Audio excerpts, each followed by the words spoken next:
And I've always been on this really crazy healing journey. Ever since I was 20, I was diagnosed with like several spinal diseases, seven actually. And when I was 21, I was told I had the spine of an 80-year-old woman.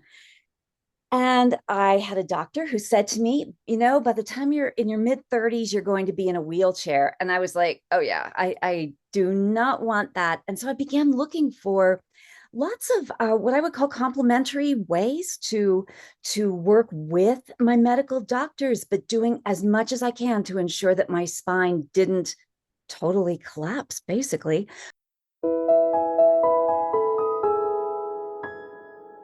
Welcome to Linda's Corner, where we bring more hope, healing, and happiness to the world. My name is Linda Bjork, and today we're going to be talking about transitioning from suffering to thriving. I'm delighted to welcome Kathy Harmon Luber. Kathy is a healing navigator, humanitarian, and the author of the best-selling book, From Surviving to Thriving. She has appeared on CNN, the New York Times, LA Times, the Washington Post, and more. You can reach Kathy at her website, sufferingtothriving.com, and I'll include a link in the show notes. Welcome, Kathy. I'm so glad that you could join with me today. Hi, Linda. I'm delighted to be here. Thanks for having me on.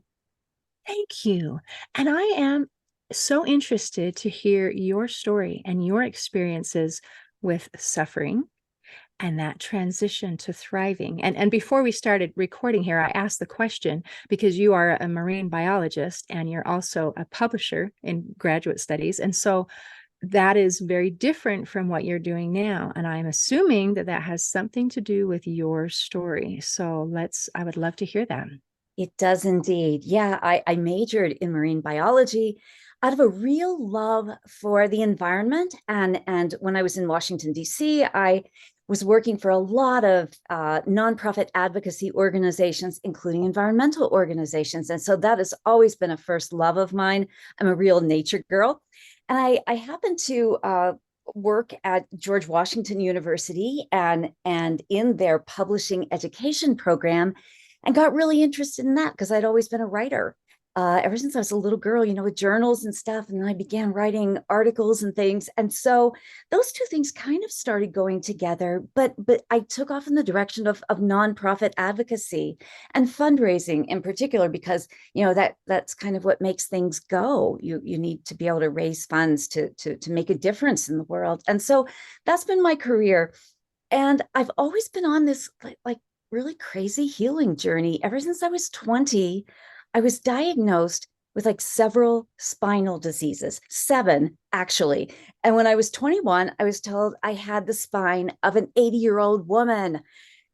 And I had a doctor who said to me, by the time you're in your mid 30s, you're going to be in a wheelchair. And I was like, oh, yeah, I do not want that. And so I began looking for lots of what I would call complementary ways to work with my medical doctors, but doing as much as I can to ensure that my spine didn't totally collapse, basically. So I was doing really, really well. And then maybe 20 years ago, I began having discs rupture. And because of all of the spinal issues, it made them inoperable. Like for a lot of people, you rupture a disc, and if it needs to be operated on, you just have it operated on and you're kind of back to normal.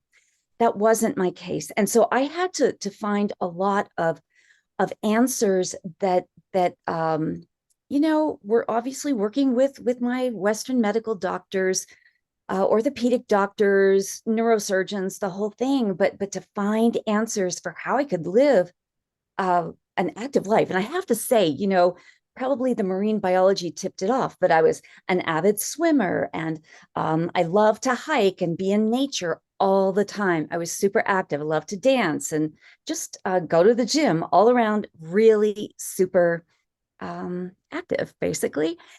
And when the discs started rupturing, the first one ruptured, I was actually at the gym with a personal trainer who knew about my back issue. So that was the first big surprise, was like, how did that happen?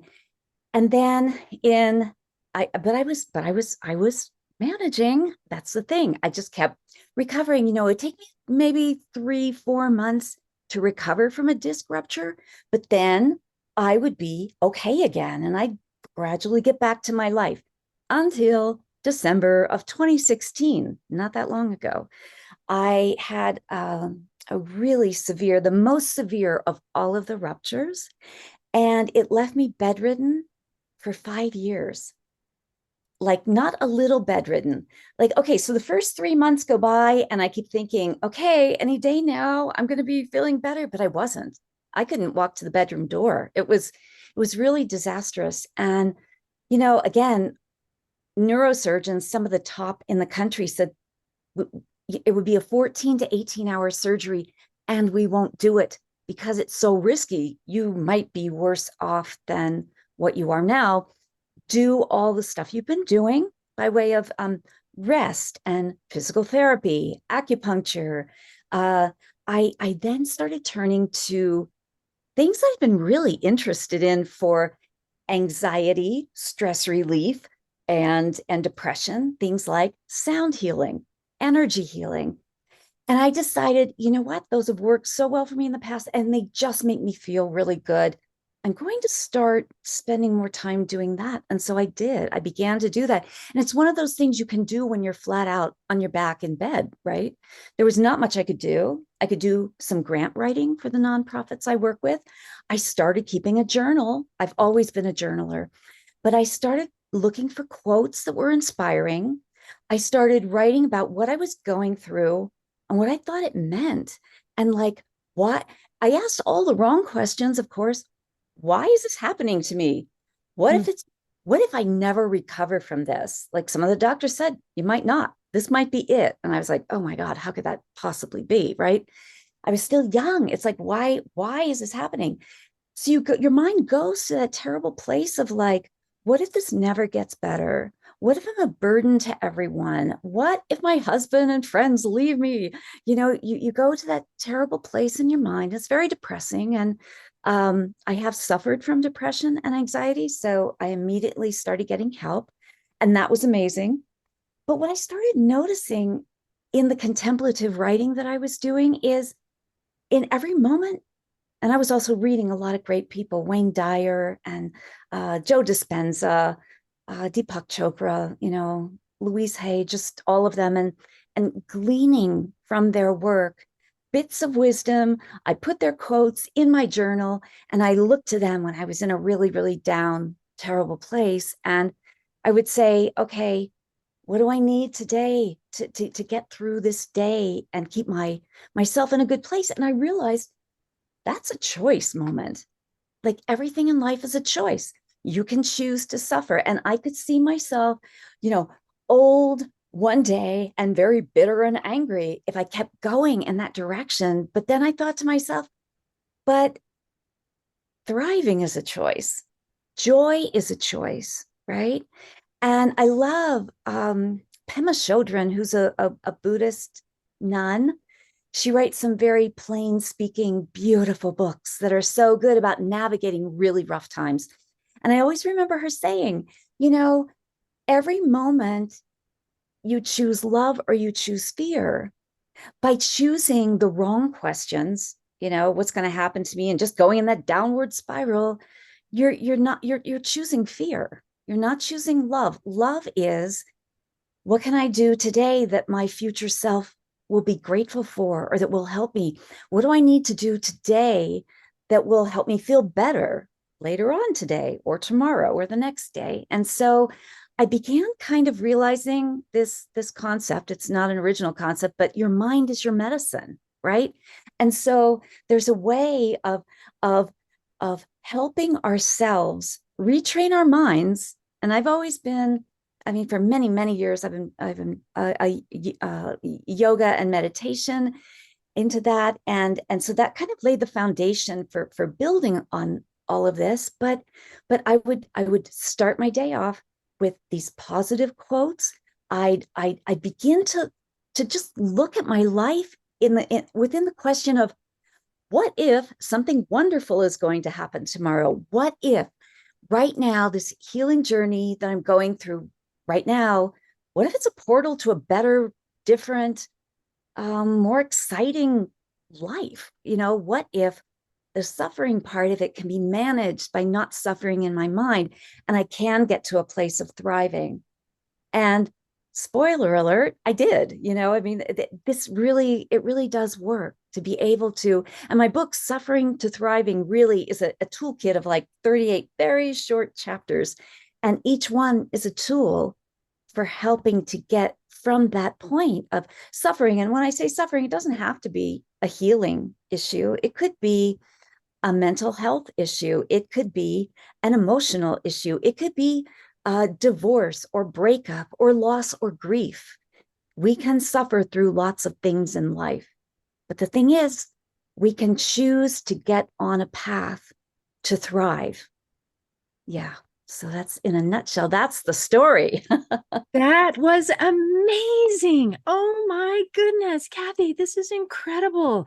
So I'm just trying to catch up with all of the twists and turns from this, from the beginning to where you are now. And there's so many different facets. And I'm trying in my mind also to make the connection between where you started and where you're coming and where you are now. And from the marine biology, I see someone who loves nature, someone who is a scientist, who is into research and what can I study and what can I learn and how can I do this? And then you took that original thing into a desire for humanitarian work and how can I help to make the world a better place? And so those kinds of things were in there from the very beginning. And then with your publishing, it gave you the keys and the tools that you needed, not only to help other people by writing these the grant requests, but also through your creating your own story and how to put that out there. So that is just really quite beautiful, because those are not things that when I first heard it, I thought, wait a minute, point A to point B does not seem logical. And now I see that's really cool. Yeah. And then as you went through your personal experience, and that it was through some health issues with your spine and being told that you basically have no hope, you have a young desire and an old body that's not going to support your desires, and you just kept going. It's like, well, I'm doing this and I'm recovering a little bit. Yeah. And then you just keep doing the same thing. I'm hurting, but I'm going to be okay, and doing it a little bit. And this process and cycle kept going until you got to a point where it didn't take just a little while to be able to recover.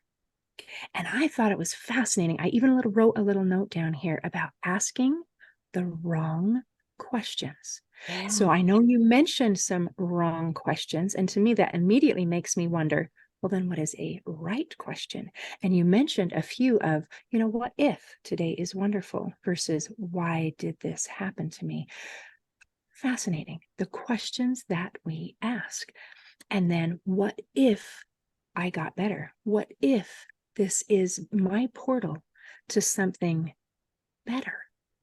Oh my goodness. If everybody asked that question who is suffering, and I do appreciate that you said suffering is much broader than physical pain.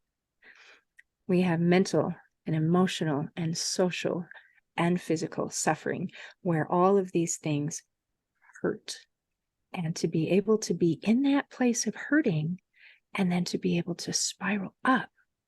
Oh, I would love to hear some of these tools. Can we hear a couple of them? Absolutely. And thank you. You wove the thread through the whole like trajectory of my life, actually, so beautifully. Yeah, that is exactly what it is. It is about, I think, not losing hope, finding, okay, so when I was deep in this and beginning to get a handle on my outlook, my perspective of all this. Wayne Dyer has a wonderful quote, when you begin to look at things differently, the things you look at will change. And they do. And they really do. I think I didn't get that exactly right, but you get the idea. And that is the truth. There came a moment when I started to really think of this as, okay, my healing journey is embedded in my life's journey, which is embedded in my soul's journey. So instead of asking all the wrong what ifs, what if I start just questioning, what is my purpose? Why am I here? Why am I going through this? Who am I now? I know who I was then. I know who I was through my whole life. Who am I now that I can't do any of those things? My life as I knew it was over. I couldn't do any of the things for many years. And so then what? Who am I now? And that's where I started leaning into things like the sound healing, the Reiki energy work, um, all of those things. But some of the tools are really as easy as asking the right question and saying to yourself, all right, we live on this planet at a tremendously challenging time. Not the most challenging, maybe, but maybe it is. Um, there's a lot going on for everyone all over the world. And so we're not here by accident. Everybody is here for a reason. Every person, every listener, every person around the world, we have a purpose. There's a reason we're here. And I think the most important thing to life is to figure out, what is my purpose? I thought I knew. I thought I knew what my purpose was and my gifts. Yeah, working at all of these service related, humanitarian kinds of organizations, that was a good purpose. But wait, something else was in store, and now it is this healing journey and helping others to realize that there is a way to connect the dots between suffering and thriving, that it's not as hard as you think. You just have to get on the right path and follow some of these tools. And again, what are they? Okay, making your mind your medicine, grabbing a hold of the negative spiraling downward thoughts. And I just want to say to all your listeners, if you are in that negative place of depression, get help. Anxiety, get help. That is not a weakness. That is a strength to ask for help. That's first. But if your mind is just ruminating on all of the wrong stuff and you don't see a bright future for yourself, you know, start finding ways. What inspires you? What is your medicine? Nature is my medicine. Music is my medicine. I'm a classically trained flute player. When that disc ruptured, I had to stop performing every weekend. I still can't play my flute the way I used to for as long as I used to. I have other things now. I have lots of, crystal bowls, Tibetan bowls, drums, Native American flutes, a gong, beautiful instruments that scientific researchers combined with medical researchers are telling us are healing for the body. That's why sound healing is in so many hospitals and rehabilitation places and nursing homes all over the country and also all over Europe and other parts of the world. And so, you know, finding something that is your medicine, it's different for everyone. Each one of us is unique. Like I was saying, each one of us is here for a reason. We each have a purpose. We each have gifts. I think what this massive disruption was in my life was an opportunity to hit the reset button and say, okay, you've got all the time in the world right now to really contemplate, what are your gifts? Take inventory. What can you bring to the world? And at some point, that journal became my book. And I thought, I have to share it with people because it isn't only for people in pain or who have back issues. It's for any kind of life disruption, frankly. And life disruptions can be anything. Losing a job is a life disruption, right? But they give us the opportunity to stop. COVID was a massive life disruption for the whole planet. Why do things the same old way we've been doing? And we're humans, we get stuck in this rut, we do things the same old way. Well, a great question, Linda, is, why am I doing things this way? Maybe there's another way. What brings me joy? That's a great question. What makes me happy? How do I like to be of service to people? Like, I love playing sound healing baths. They're called sound baths, immersions in sound. I love doing energy therapy. I've always loved that. But now it is a much bigger part of my life than it was before that last spinal disc rupture. So I see it not as a terrible thing, although it's so hard when these things happen to us, when we're in it, whether it's a short thing or a much prolonged thing. It's hard to look at it and say, wait, I know there's a gift here someplace. I know I'm going to be grateful for this. No, we don't do that.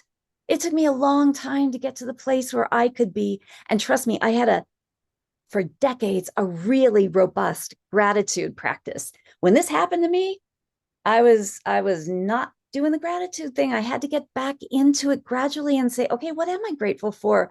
Okay, I'm grateful for my husband, for my friends. I'm grateful it wasn't worse than it was. I'm grateful that I'm making little incremental baby step progress. Um, yeah, I'm grateful that I have other interests to occupy my mind, so I'm not in that terrible negative place all the time. So it takes time, but gratitude is one of the tools in the toolkit. Taking inventory is, you know, okay, look, for 3 months, I moped, I was cranky, I was snarky, the whole thing. I was not a happy camper. I was in tremendous pain. And I did not see a way out of this when the previous times by then I saw the way out, right? And so I was not in a good place. And I decided one day, I was kind of in my mind making a list of all the things I couldn't do. Up until the day this happened, I was hiking, going on long walks with friends. I was swimming, 3 to 5 hours a week. I was doing playing my classical flute with my music partner twice a week, once or twice a week. I was on boards of nonprofit organizations in our community. I mean, the list was huge. And I was just having a little pity party for myself. And then I don't know, this bolt of inspiration came into my head. All right, you felt sorry for yourself long enough. What can you do? And I started thinking about it. It's like, okay, I can't play my instruments, but I can play music. I can find it on my laptop and I can play something that's uplifting. I can't stand at my easel. I'm a fine art photographer and painter as well. It's like I can't stand at my easel. I can't pick up my camera. I asked my husband to go to my studio and fetch my sketchbook. I just started sketching. I started writing more poetry. I just kept on finding things. I couldn't ride horses anymore. I started sketching horses. Okay, it's not the same. I get it, and I don't want to sugarcoat it. It's not like it made me feel all better, but I wasn't just sitting there feeling sorry for myself and going down that spiral of negativity, right? And so in any disruptive situation, take inventory. What can you do? What fills you up? What makes you on fire? Where is your passion? Where is your bliss? Start asking those questions because, like I said earlier, your healing journey is part of your life's journey for sure. And that is a portal to your soul's journey, what you are here on this earth to do, what the gifts you have are to share. So many people have gifts and they're not their corporate job, right? They're something totally different. Look at those things. How can you make that more of your life? How can you make it more of your purpose? Is there something there you can offer to the world that uplifts other people or that is of service to other people or the planet? And that's the other thing. People say, oh, it's all gloom and doom. This planet of ours, it's just nothing is going to make things better. It's a downward spiral in and of itself. But little things that we can do, plant a garden, do plant trees, give a donation to an organization that plants trees, hum to the birds and trees when you're out in nature, spend more time in nature, clean up trash on the beach. There are zillions of things. And there are so many nonprofit organizations out there that have lists and lists of what people can do to make a small difference. But if we all made that little act of kindness or service to the planet, things do improve a bit. Does it stop climate change? Probably not, but it helps in other ways. And so a lot of people right now, I think, have this sense that a lot of my clients have said at one point, I just feel like everything's so futile. It's not. If you can touch one life. And when I was writing my book, I took that journal, I started writing my book. This was a couple of years in, I was bedridden, I'm going on like year 3, I think. And I thought, I think there's something here for other people. I'm just going to start writing. And if it helps one person, that's good enough for me. And it's been much bigger than that. And I'm thrilled about that. But I think when we start thinking about, what can we do to be of service to the world, it doesn't have to affect zillions of people. You don't need to be an influencer, on social media. Do something that affects your community. And it makes us feel so good. It makes us feel so much joy to be able to help. I'm looking at your podcast, what you do brings people so much hope and inspiration and joy, right? And it feels good to be able to get those messages out there, I'm sure. And it Yeah. feels good. I love how you have twisted this just a little bit and given it a turn where we're not just talking about our personal experience, this micro little example of me and my suffering, but to look out and say, and the world is suffering. And I love that because so many people look at the world and they feel hopeless. They feel like it's futile. They feel like I can't make a difference. And I love how you mentioned it's okay that we don't change everyone, but can we help one person? Can we help one situation? I mean, the other day I helped with a service project of cleaning up garbage on the freeway. I mean, not the most glamorous of things. I'm on by the side of the road, trying not to get hit by a car, picking up trash, putting it in orange bags. And I looked at it and I thought, this is so cool because I just help make the world a better place. Yes. And it was a small thing, but these small and simple things can make a difference. And exactly like your experience of asking the right questions, and I've been listening, you have listed like dozens of right questions, the kinds of things to ask. What can I do to make myself, my home, my environment, my neighborhood, my space to become a more beautiful, peaceful place to be? And these kinds of questions that we can help ourselves and we can help our world. And it's okay that we don't change everyone's world, the world, we can change our world. Yes. And that is, oh, I love it. Absolutely love it. Yeah, thank you. I love that you love it because I've seen it work in action, and I think it gets down to what I said earlier. That is another of the tools in the toolkit. Every moment is a choice, right? You chose to go out and pick up trash on that highway, and or we could choose to sit around scrolling our devices or watching television or whatever. There are millions of choices in the world for all of us, but making a choice that feels good to us and that helps our community, even if it helps your your own block, that's a big deal. And it also comes from years ago, just scrolling through my social media and looking at all the arguments and the negativity and saying, yeah, that is not the world I want to live in. I want something that is more positive and joy filled. So I just started sharing all the positive quotes I could find, and I thought if people are scrolling on my page, they're going to see some positivity. And sure enough, people started saying, I really love when you post because it makes me feel good. I'm like, whoa, it wasn't just me who enjoyed that quote. Others enjoy it. And if you help one person to have a smile that day, that's the other thing. And we don't need to get that feedback necessarily from people. I've heard, lots of people say that we don't always know the impact we make on another person's life. Um, I once worked at a boarding school for the arts. And, I remember years later, a kid came back to me. I was walking across campus, nobody else on campus. It's up on a mountain in this beautiful place. And this kid just like looked so low. I said, hi, how's your day going? Ugh. I'm like, okay, well, I hope you have a better day. Gorgeous day, isn't it?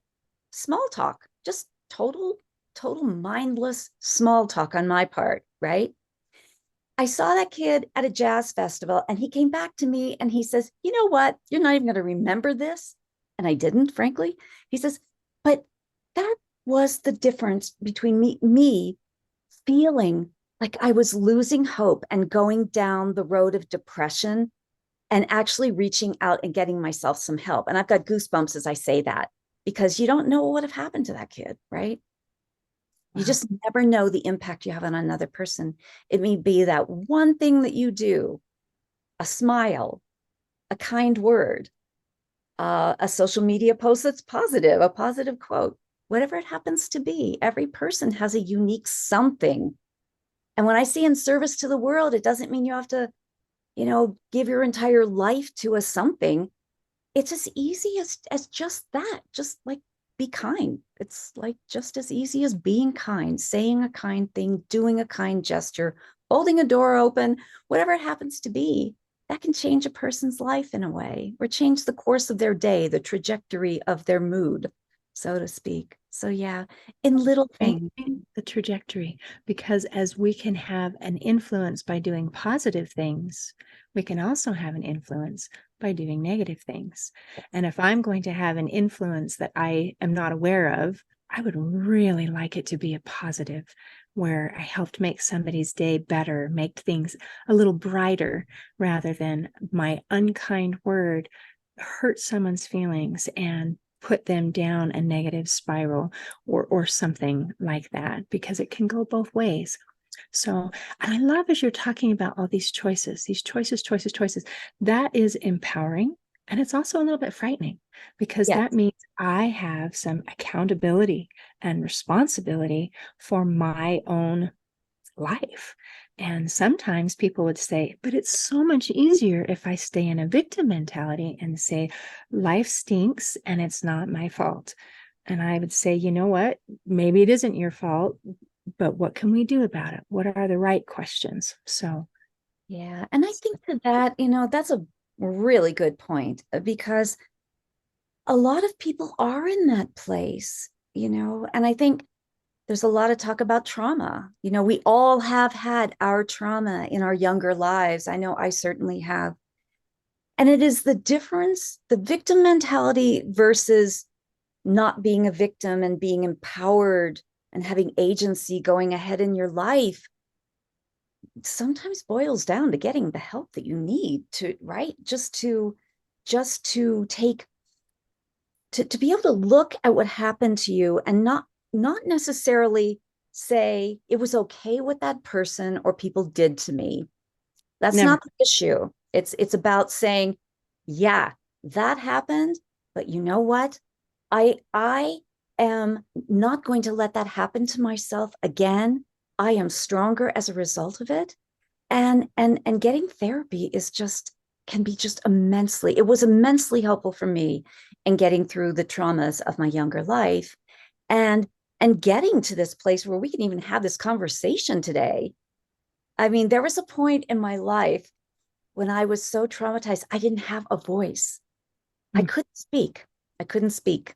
I was incredibly Literally. shy, but I literally couldn't speak. I would just shake. I would just shake in school. Yeah.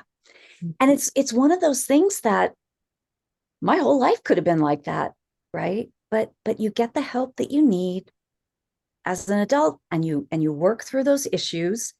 And I'm not saying it's easy, and I'm not saying it's ever over. It's an onion, layer after layer after layer. Yeah.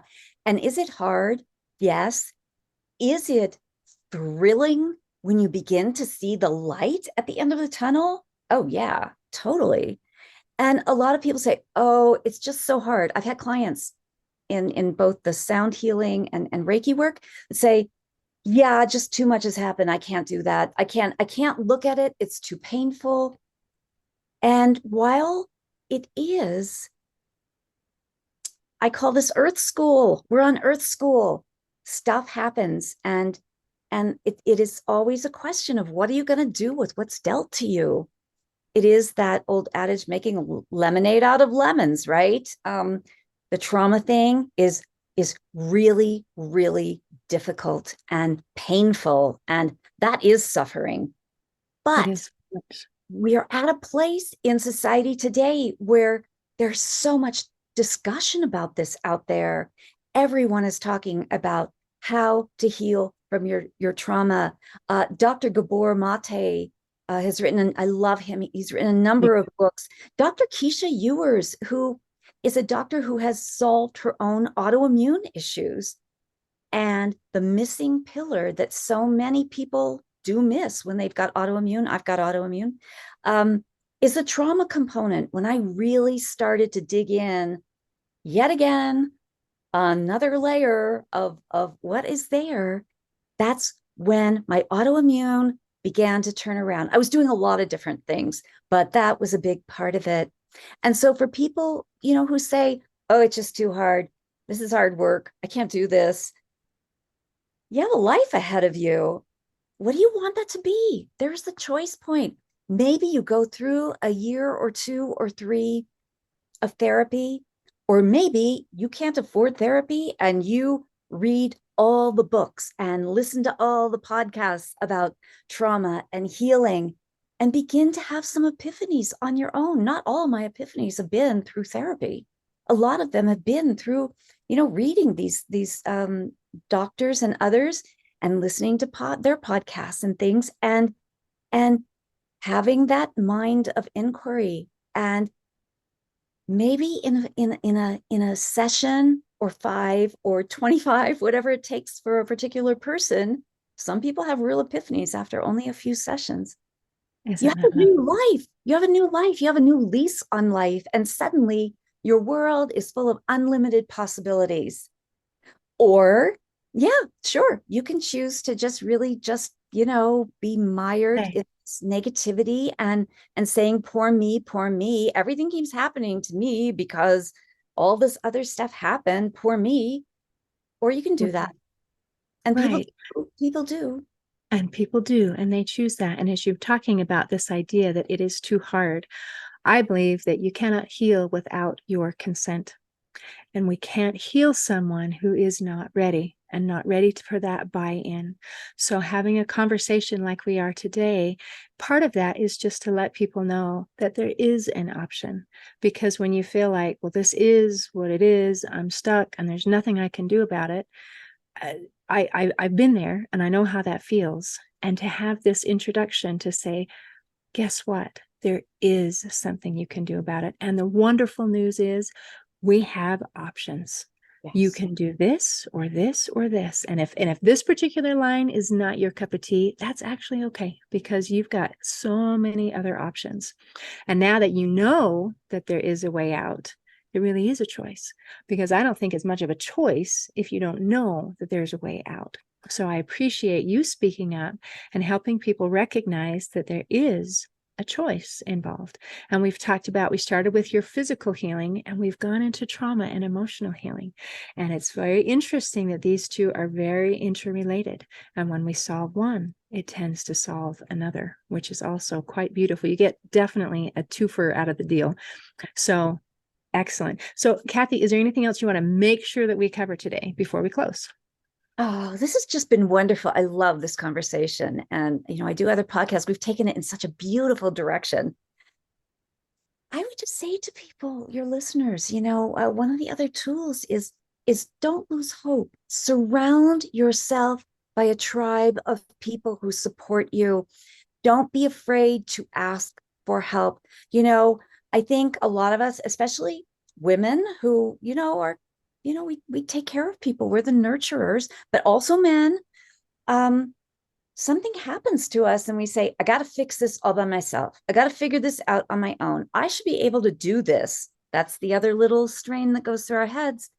Ask for help, whether it's help from a therapist, whether it's help from your immediate family, whether it's a circle of friends. There was a time when I had to say to people, yes, I would love it if you would bring us lunch. And here's what we need, and that was unusual for me because I was always the one helping others, right? So Absolutely. surround yourself with a support network and get the resources and talk to as many people as you can about what you're going through in a positive way, because that's where a lot of the answers in terms of complementary integrative medicine came from for me. When people learned what I was going through, they were like, oh, wait, you've got to talk to so and so. They went through something like this, and this is what helped them.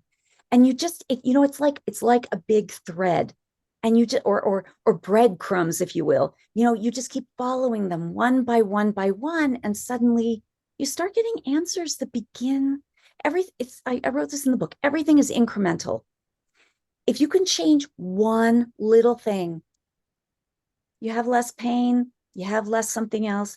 Then you go on and you find something else. And guess what? There's a little less pain or a little more improvement in one area. And you string them together. And, suddenly, like I am today, like things are really, really good. And you have to start down that path.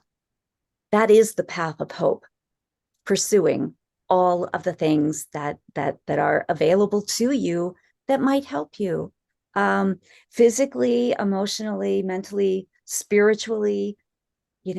Pursue it all and find answers. Each person is unique. Each person is answers are going to look a different way. Yeah. So yeah, I'd close with that. Thank you. That is beautiful. What a lovely message of hope. Appreciate you. Thank you. This has just been a delight, Linda. Thank you. For me as well. In closing, I'd like to share a quote by Maya Angelou. She said, "My mission in life is not merely to survive, but to thrive, and to do so with some passion, some compassion, some humor, and some style." For our listeners, if you're suffering, I invite you to open your minds to solutions that can help you not only survive, but thrive. See you next time on Linda's Corner. Thanks for listening. If you enjoyed this episode of Linda's Corner, please share and subscribe to help us reach new listeners. I also invite you to check out my nonprofit, Hope for Healing, at the website hopeforhealingfoundation.org. I also invite you to grab a copy of one of my books, like Crushed, A Journey Through Depression, or Amazon bestseller, You Got This, an action plan to calm fear, anxiety, worry, and stress. See you next time on Linda's Corner.